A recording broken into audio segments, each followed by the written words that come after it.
Welcome to the funnel effect. आज हम react के यूनिवर्स में एक ऐसे हुक की बात करेंगे जो अक्सर पर्दे के पीछे रहता है। Use insertion effect.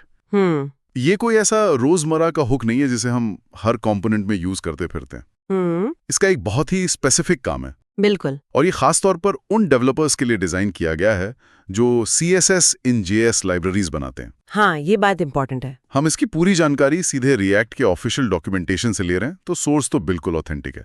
आज का मिशन है इस हुक के पर्पस को समझना। मतलब ये क्या करता है, क्यों जरूरी है। हाँ, और हमें इवन अगर हम सिर्फ लाइब्रेरी यूज कर रहे हैं, इसके बारे में क्यों थोड़ा पता होना चाहिए। राइट। देखने में ये हुक सिंपल लग सकता है, पर ये असल में रिएक्ट के रेंडरिंग पाइपलाइन और परफॉर्मेंस ऑप्टिमाइजेशन से जुड़ी एक, कह सकते हैं, इंटरेस्टिंग चैलेंज को एड्रेस करता है। अच्छा। हाँ, हम देखेंगे कि डायनामिक स्टाइल्स यानी रन टाइम पर स्टाइल्स को इंजेक्ट करने में क्या दिक्कतें आती हैं, और ये यूज इंसर्शन इफेक्ट उस पूरे पजल का कौन सा पीस सॉल्व करता है। ठीक है, तो शुरू करते हैं इस सवाल से कि रिएक्ट में कंपोनेंट्स को स्टाइल करने के तरीके क्या क्या हैं। एक तो वो ट्रेडिशनल तरीका है ना। हाँ, अलग से CSS फाइल्स बनाना। हाँ, .css फाइल्स बनाएं, कंपोनेंट में क्लास नेम यूज किया। बिल्कुल, ये अप्रोच बहुत कॉमन है और काफी इफेक्टिव भी। .css या फिर .module.css फाइल्स बनाते हैं, उसमें स्टाइल्स लिखते हैं और जावास्क्रिप्ट में बस क्लास नेम्स असाइन कर देते हैं। ब्राउजर इनको फिर एफिशिएंटली लोड और अप्लाई करता है। लेकिन फिर एक दूसरा अप्रोच भी काफी पॉपुलर हुआ, जिसे हम CSS इन JS कहते हैं। हाँ। यहाँ स्टाइल्स को जावास्क्रिप्ट कोड के अंदर ही डिफाइन किया जाता है। इसके भी अलग अलग फ्लेवर्स है ना। करेक्ट। मोटे तौर पर देखें तो 3 कैटेगरीज है। ओके। एक है स्टैटिक एक्सट्रैक्शन। यहाँ आप स्टाइल्स लिखते तो जावास्क्रिप्ट में है, लेकिन बिल्ड प्रोसेस के टाइम एक टूल इन स्टाइल्स को निकालकर अलग CSS फाइल्स बना देता है। अच्छा, तो एंड रिजल्ट वैसा ही हुआ जैसे ट्रेडिशनल CSS। हाँ, परफॉर्मेंस के लिहाज से ये काफी अच्छा है। लाइब्रेरीज जैसे लिनारिया इसका एग्जाम्पल है। दूसरा है इनलाइन स्टाइल्स। ये तो रिएक्ट में बिल्ट इन है। हम सीधे JSX एलिमेंट पर स्टाइल प्रॉप यूज करते हैं, जैसे div style equals to color blue। हाँ, ये काफी हैंडी है डायनामिक स्टाइल्स के लिए, जो स्टेट या प्रॉप्स पर डिपेंड करते हैं। बिल्कुल, लेकिन इसकी कुछ लिमिटेशंस भी हैं, जैसे स्यूडो क्लासेस या मीडिया क्वेरीज डायरेक्टली सपोर्ट नहीं होते। ठीक है, और तीसरा है रन टाइम इंजेक्शन, और ये अप्रोच काफी पॉपुलर CSS इन JS लाइब्रेरीज जैसे स्टाइल्ड कंपोनेंट्स या इमोशन इस्तेमाल करती हैं। अच्छा। यहाँ क्या होता है कि जावास्क्रिप्ट कोड रन टाइम पर, मतलब जब एप्लीकेशन ब्राउजर में चल रहा है, तब डायनामिकली स्टाइल टैग्स जनरेट करके डॉक्यूमेंट के हेड में इंजेक्ट करता है। और यहीं पर आई थिंक पिक्चर थोड़ी कॉम्प्लेक्स हो जाती है, खासकर परफॉर्मेंस के एंगल से। मैंने सुना है रिएक्ट के ऑफिशियल डॉक्स असल में रन टाइम इंजेक्शन को एक्टिवली रेकमेंड नहीं करते। जी हाँ, आपने सही सुना। डॉक्यूमेंटेशन स्टैटिक एक्सट्रैक्शन और इनलाइन स्टाइल्स के कॉम्बिनेशन को प्रेफर करता है। क्यों? रन टाइम इंजेक्शन के साथ क्या इशू है? बेसिकली 2 पोटेंशियल परफॉर्मेंस इश्यूज आते हैं। ओके। पहला, ब्राउजर ही कैलकुलेशंस। जब भी आप जावास्क्रिप्ट से नया स्टाइल टैग जॉब में ऐड करते हैं, तो ब्राउजर को पोटेंशियली सारे एग्जिस्टिंग एलिमेंट्स के स्टाइल्स को दोबारा कैलकुलेट करना पड़ सकता है। अगर ये बार बार हो रहा है तो एप्लीकेशन स्लो हो सकता है। Got it. और दूसरा, और ये शायद ज्यादा क्रिटिकल है, वो है timing with in reacts life cycle. मतलब ये स्टाइल इंजेक्शन कब हो रहा है रिएक्ट के रेंडरिंग प्रोसेस के बीच में। अच्छा, टाइमिंग से क्या फर्क पड़ता है? अगर ये गलत समय पर हो तो ये रेंडरिंग को ब्लॉक कर सकता है, या फिर अनएक्सपेक्टेड विजुअल ग्लिचेस जैसे फ्लिकर या लेआउट शिफ्ट्स पैदा कर सकता है। ओह, जैसे इमेजिन करें रिएक्ट लेआउट कैलकुलेट करने ही वाला है, पर उससे पहले जरूरी स्टाइल्स अप्लाई नहीं हुए। एग्जैक्टली। तो कैलकुलेशन गलत हो जाएगी। अच्छा, तो use insertion effect in 2 problems में से किसको सॉल्व करने के लिए बनाया गया है? पहली वाली को या दूसरी वाली को? ये प्राइमरीली दूसरी प्रॉब्लम यानी टाइमिंग वाली प्रॉब्लम को एड्रेस करने के लिए है। अच्छा। वो जो पहली प्रॉब्लम थी ब्राउजर रिकैलकुलेशंस, वो तो रन टाइम इंजेक्शन का एक इनहेरेंट हिस्सा है, उसे यूज इंसर्शन इफेक्ट सॉल्व नहीं करता। ओके। लेकिन ये हुक ये इंश्योर करता है कि स्टाइल इंजेक्शन रिएक्ट के लाइफ साइकिल में उस स्वीट स्पॉट पर हो जहां वो सबसे कम डिसरप्शन पैदा करे। तो ये स्वीट स्पॉट क्या है? मतलब ये हुक चलता कब है? आसान शब्दों में, यूज इंसर्शन इफेक्ट आपको डॉम में कुछ इंसर्ट करने देता है, प्राइमरीली स्टाइल टैग्स। हाँ। डॉट कॉम्पोनेंट के डॉम में रेंडर होने के बाद, लेकिन किसी भी लेआउट इफेक्ट जैसे यूज लेआउट इफेक्ट के चलने से ठीक पहले। ओके, इसको थोड़ा विजुअलाइज करते हैं। मान लीजिए हम एक घर बना रहे हैं। पेंटिंग करने से पहले हमें दीवारों पर प्राइमर लगाना होता है ताकि पेंट सही से लगे। सही। यूज इंसर्शन इफेक्ट कुछ वैसा ही है। ये इंश्योर करता है कि स्टाइल्स यानी प्राइमर डॉम में अप्लाई हो जाएं, इससे पहले कि रिएक्ट यूज लेआउट इफेक्ट में फाइनल लेआउट मेजर करें। परफेक्ट एनालॉजी, बिल्कुल सही समझा आपने। यूज लेआउट इफेक्ट अक्सर एलिमेंट्स की साइज या पोजीशन मेजर करने के लिए यूज होता है। राइट। अगर स्टाइल्स जो साइज या पोजीशन को अफेक्ट कर सकते हैं उस वक्त तक अप्लाई नहीं हुए तो यूज लेआउट इफेक्ट गलत मेजरमेंट्स लेगा।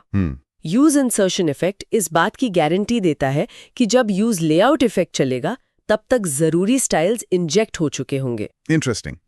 तो इसका सिंटैक्स कैसा दिखता है? क्या ये यूज इफेक्ट जैसा है? हाँ, सिंटैक्स काफी फेमिलियर लगेगा।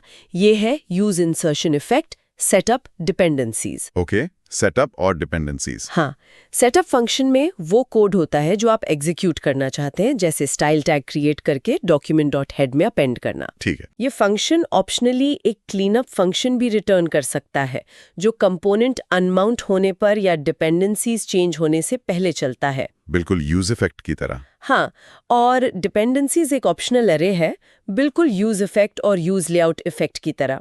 इसमें वो सारी वैल्यूज, प्रॉप्स, स्टेट एटसेट्रा आती हैं जिन पर आपका सेटअप फंक्शन डिपेंड करता है। तो अगर डिपेंडेंसीज चेंज होती हैं तो क्लीनअप सेटअप साइकिल चलता है। करेक्ट। और अगर आप डिपेंडेंसीज नहीं देते तो ये हर रेंडर के बाद चलेगा। लेकिन आपने शुरू में कहा था कि ये लाइब्रेरी ऑथर्स के लिए है, तो क्या इसमें कुछ ऐसी लिमिटेशंस हैं जो इसे जनरल यूज के लिए अनसूटेबल बनाती हैं? बिल्कुल, इसकी कुछ खास लिमिटेशंस हैं जो इसके स्पेसिफिक पर्पस को ही हाईलाइट करती हैं। जैसे?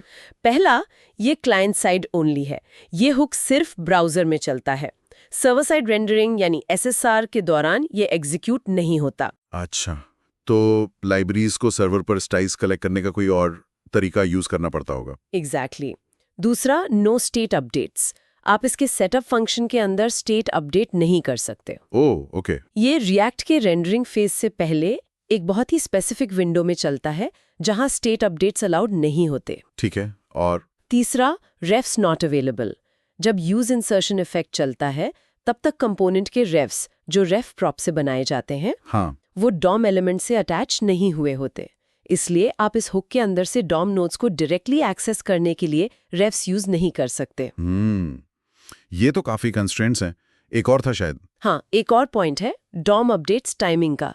ये हुक डॉम म्यूटेशन के बाद चलता है, लेकिन इस बात की गारंटी नहीं कि सारे डॉम अपडेट्स कंप्लीट हो चुके होंगे। मतलब? ये थोड़ा सटल पॉइंट है, पर इसका मतलब है कि इसके अंदर डॉम की करंट स्टेट पर पूरी तरह रिलाय नहीं करना चाहिए। कुछ एज केसेस हो सकते हैं। Got it. ये लिमिटेशंस तो काफी रिवीलिंग है। स्टेट अपडेट ना कर पाना, रेफ्स का अवेलेबल ना होना, ये साफ इशारा करता है कि इसका काम सिर्फ सेटअप या प्रिपरेशन टाइप का है, एप्लीकेशन लॉजिक चलाना नहीं। एग्जैक्टली। ये इसके स्पेशलाइज्ड नेचर को रीइंफोर्स करता है। एक और टेक्निकल डिटेल है इसके क्लीनअप सेटअप साइकिल के बारे में, इंटरलीविंग। इंटरलीविंग वो क्या होता है? देखिए, यूज इफेक्ट और यूज लेआउट इफेक्ट में रिएक्ट पहले सारे पुराने इफेक्ट्स को क्लीन अप करता है, फिर सारे नए इफेक्ट्स को सेटअप करता है। लेकिन यूज इंसर्शन इफेक्ट में क्लीन अप और सेटअप कंपोनेंट्स के बीच इंटरलीव हो सकते हैं। अच्छा, मतलब एक कंपोनेंट का क्लीन अप, फिर दूसरे का सेटअप, फिर पहले का सेटअप, ऐसा कुछ? हाँ, कुछ उस तरह से। ये परफॉर्मेंस के लिए ऑप्टिमाइज किया गया है, लेकिन लाइब्रेरी ऑथर्स को इस बिहेवियर का ध्यान रखना पड़ता है स्टाइल इंजेक्शन के ऑर्डर को मैनेज करने के लिए। ओके, तो अगर मैं एक रेगुलर रिएक्ट डेवलपर हूं जो मान लीजिए इमोशन या स्टाइल कंपोनेंट्स जैसी लाइब्रेरी यूज कर रही है, तो मुझे यूज इंसर्शन इफेक्ट के बारे में जानकर क्या फायदा?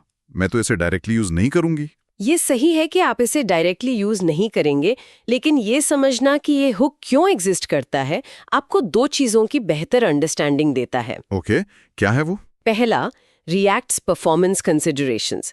ये हाईलाइट करता है कि रिएक्ट टीम परफॉर्मेंस को लेकर कितनी डीपली सोचती है, खासकर रेंडरिंग पाइपलाइन के सटल एस्पेक्ट्स को लेकर। डायनामिक स्टाइलिंग एक कॉम्प्लेक्स एरिया है और रिएक्ट स्पेसिफिक टूल्स प्रोवाइड कर रहा है ताकि लाइब्रेरीज इसे ऑप्टिमली हैंडल कर सकें। हाँ, ये बात तो है। और दूसरा, स्टाइलिंग स्ट्रैटेजी ट्रेड ऑफ्स। जब आप देखते हैं कि रन टाइम इंजेक्शन को एफिशिएंटली करने के लिए इतना स्पेसिफिक हुक चाहिए, तो ये आपको सोचने पर मजबूर करता है कि अलग-अलग स्टाइलिंग अप्रोचेस के क्या फायदे और नुकसान हैं। अच्छा, जैसे कि क्यों रिएक्ट स्टैटिक एक्सट्रैक्शन या इनलाइन स्टाइल्स को प्रेफर करता है? हाँ, या रन टाइम इंजेक्शन की कन्वीनियंस के पीछे क्या परफॉर्मेंस कॉस्ट छिपी हो सकती है, इसके बारे में क्लैरिटी मिलती है। ये बात तो सही है।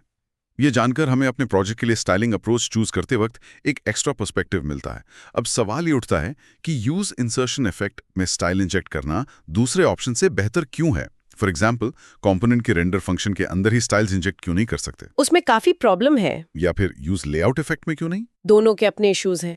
अगर आप रेंडरिंग के दौरान इंजेक्शन करते हैं, मतलब कंपोनेंट के रेंडर होते वक्त ही, तो ये बहुत प्रॉब्लमैटिक हो सकता है। क्यों? खासकर रिएक्ट के कॉन्करेंट फीचर्स के साथ। जब रिएक्ट रेंडरिंग को पॉज और रिज्यूम कर सकता है, हर छोटे रेंडर चंक के बाद स्टाइल इंजेक्शन होने से ब्राउजर को बार बार स्टाइल्स रिकैलकुलेट करने पड़ेंगे। रिएक्ट डॉक्स इसे एक्सट्रीमली स्लो बताते हैं। ओके, तो रेंडर के टाइम तो बिल्कुल नहीं, और यूज इफेक्ट या यूज लेआउट इफेक्ट में? देखिए, use layout effect DOM updates के बाद, लेकिन ब्राउजर पेंट से पहले चलता है, और यूज इफेक्ट पेंट के बाद। प्रॉब्लम ये है कि अगर स्टाइल्स इन इफेक्ट्स के अंदर इंजेक्ट किए जाते हैं, हाँ, तो हो सकता है कि कोई दूसरा यूज लेआउट इफेक्ट किसी और कंपोनेंट में या सेम कंपोनेंट में लेआउट मेजर करने की कोशिश करे उससे पहले के नए स्टाइल्स अप्लाई हुए हों। ओह, तो वो पुराने या मिसिंग स्टाइल्स के बेसिस पर गलत डायमेंशंस कैलकुलेट कर लेगा। एग्जैक्टली, जिससे लेआउट शिफ्ट या फ्लिकर हो सकता है। समझ गया। तो उसे इंसर्शन इफेक्ट का टाइमिंग इसलिए परफेक्ट है क्योंकि ये डॉम अपडेट हो जाने के बाद चलता है। हाँ, तो डॉम रेडी है इंसर्शन के लिए। लेकिन किसी भी यूज लेआउट इफेक्ट के चलने से पहले इससे गारंटी मिलती है कि जब लेआउट मेजरमेंट का टाइम आए तो सारे जरूरी स्टाइल्स अपनी जगह पर हैं। Precisely, it's all about that guaranteed window. DOM mutations complete, use insertion effect runs, styles inject करता है, use layout effect runs, layout safely read कर सकता है। वाओ, ये उस स्पेसिफिक प्रॉब्लम को सॉल्व करता है जहां डायनामिक स्टाइल्स और लेआउट मेजरमेंट्स का इंटरैक्शन कॉन्फ्लिक्ट पैदा कर सकता है। क्या हम एक हाइपोथेटिकल एग्जाम्पल ले सकते हैं? मान लीजिए एक CSS in JS लाइब्रेरी है जो एक custom hook, let's say use my styles, provide करती है। वो इंटरनली यूज इंसर्शन इफेक्ट कैसे यूज कर सकती है? बिल्कुल। इमेजिन करें आपका कंपोनेंट कॉल करता है use my styles color.props.active, color.green, color.red। ठीक है। तो लाइब्रेरी का यूज माई स्टाइल्स हुक इस रूल color.green या color.red को लेगा। इस हुक के अंदर होगा use insertion effect. Okay. Use insertion effect के सेटअप फंक्शन में लाइब्रेरी पहले चेक करेगी कि क्या ये स्पेसिफिक CSS रूल जैसे डायनामिक क्लास 123 color.green पहले से डॉम में इंजेक्ट हो चुका है या नहीं। इसके लिए वो कोई इंटरनल कैश यूज करती होगी? हाँ, एक इंटरनल सेट या कैश मेंटेन कर सकती है। अगर रूल नया है तो लाइब्रेरी एक स्टाइल एलिमेंट क्रिएट करेगी, उसमें CSS रूल डालेगी, उसे document.head में अपेंड करेगी और यूज कैश में इंसर्टेड मार्क कर देगी। करेक्ट। और ये सब उसे लेआउट इफेक्ट के चलने से पहले हो जाएगा। तो अगर आपका कंपोनेंट या कोई child component use layout effect में इस एलिमेंट की कंप्यूटेड स्टाइल चेक करता है तो उसे करेक्ट वैल्यू मिलेगी। और अगर प्रॉप्स का ऑब्जेक्टिव चेंज होता है तो डिपेंडेंसी चेंज होने के कारण उसे इंसर्शन इफेक्ट दोबारा चलेगा। नया रूल color.red चेक होगा, इंजेक्ट होगा अगर नया है, और पुराना क्लीन अप अगर लाइब्रेरी ने इंप्लीमेंट किया है तो चल सकता है। Make sense. लेकिन सर्वर साइड रेंडरिंग SSR के केस में क्या होता है? क्योंकि आपने कहा यूज इंसर्शन इफेक्ट सर्वर पर नहीं चलता। राइट, SSR के लिए लाइब्रेरी को एक अलग मैकेनिज्म प्रोवाइड करना होता है। जब कंपोनेंट सर्वर पर रेंडर हो रहा होता है, लाइब्रेरी को ट्रैक करना पड़ता है कि कौन से स्टाइल्स यूज हो रहे हैं। अच्छा। ये स्टाइल्स यूजुअली कलेक्ट किए जाते हैं शायद एक ग्लोबल सेट या कॉन्टेक्स्ट के जरिए, और फिर फाइनल HTML रिस्पॉन्स के साथ स्टाइल टैग्स के रूप में क्लाइंट को भेजे जाते हैं। ओके। जब क्लाइंट पर जावास्क्रिप्ट लोड होता है और रिएक्ट हाइड्रेट करता है, तब इंसर्शन इफेक्ट क्लाइंट साइड पर इंश्योर करता है कि स्टाइल्स करेक्टली इंसर्टेड है, या चेक करता है कि सर्वर से आए स्टाइल सफिशिएंट है। दोनों को मिलकर काम करना पड़ता है। वाओ, ये पूरा सिस्टम काफी इंट्रिकेट है। सिर्फ रन टाइम स्टाइल इंजेक्शन को एफिशिएंटली हैंडल करने के लिए। हाँ, ये वाकई हाईलाइट करता है कि क्यों रिएक्ट स्टैटिक जनरेशन या सिंपल इनलाइन स्टाइल्स को प्रेफर करता है जहां पॉसिबल हो। बिल्कुल, ये उन अप्रोचेस की सिंप्लिसिटी और इनहेरेंट परफॉर्मेंस बेनिफिट्स को अंडरलाइन करता है। रन टाइम इंजेक्शन फ्लेक्सिबिलिटी तो देता है, लेकिन उसके साथ परफॉर्मेंस की जिम्मेदारी भी आती है, और उस जिम्मेदारी को हैंडल करने के लिए यूज इंसर्शन इफेक्ट जैसे स्पेशलाइज्ड टूल्स की जरूरत पड़ती है। सही, ये एक ट्रेड ऑफ है जो लाइब्रेरी ऑथर्स और एप्लीकेशन डेवलपर्स दोनों को समझना चाहिए। तो हमने देखा कि यूज इंसर्शन इफेक्ट रिएक्ट का एक बहुत ही फोकस टूल है। ये CSS इन JS लाइब्रेरीज को रन टाइम स्टाइल इंजेक्शन के टाइमिंग प्रॉब्लम को सॉल्व करने में मदद करता है। हाँ, DOM अपडेट्स के बाद और लेआउट इफेक्ट से पहले चलकर इंश्योरिंग की स्टाइल्स लेआउट कैलकुलेशन के लिए टाइम पर अवेलेबल हों। और भले ही हम इसे डायरेक्टली यूज ना करें, इसकी एग्जिस्टेंस और पर्पस को समझना हमें रिएक्ट के rendering cycle, performance optimisation strategies और अलग-अलग स्टाइलिंग अप्रोचेस के प्रोज एंड कॉन्स के बारे में, हाँ, उसके बारे में गहरी इंसाइट देता है। ये एक अच्छा पॉइंट है। कभी-कभी इंटरनल्स को समझने से हम एक्सटर्नल टूल्स को बेहतर तरीके से यूज कर पाते हैं। बिल्कुल। इससे ये भी याद आता है कि वेब डेवलपमेंट में परफॉर्मेंस कितनी नुआंस्ड हो सकती है, जहां मिलीसेकंड्स का टाइमिंग भी मैटर करता है। हाँ, और ये हमें एक सवाल के साथ छोड़ देता है। जब हम अपने नेक्स्ट प्रोजेक्ट के लिए स्टाइलिंग अप्रोच चूज कर रहे हो, तो क्या हम सिर्फ डेवलपर एक्सपीरियंस यानी DX को देख रहे हैं, या परफॉर्मेंस इम्प्लीकेशंस और उनके पोटेंशियल सॉल्यूशंस, जैसे कि libraries use insertion effect use करती हैं, उनको भी कंसिडर कर रहे हैं? हाँ, ये बैलेंस हमेशा इंपॉर्टेंट रहेगा। Thank you for watching the funnel effect.